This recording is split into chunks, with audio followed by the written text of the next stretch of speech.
Herkese iyi seyirler arkadaşlar. Kanalımıza hoş geldiniz. Sizler için yepyeni haberler hazırladık. Afra Saraçoğlu'nun yeni dizisindeki karakterleri.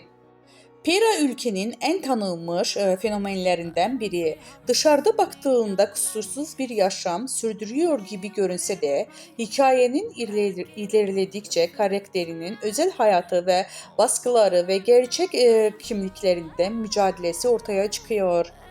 Dizide Afra Saraçoğlu'nun partneri olarak yer alan Ardınç ve Adam isimli gizemli bir karakteri canlandırıyor. Ayrıca dizinin hikayesinde Mecit karakteri de Pera'nın hayatında önemli bir yere sahip.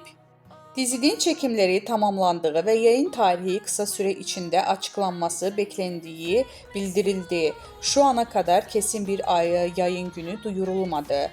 Ancak dizi Disney'de yayınlanması bekleniyor. Afra Saraçoğlu hayranları en çok merak ettiği konulardan biri de dizideki aşk hikayesi olduğu belirlendi.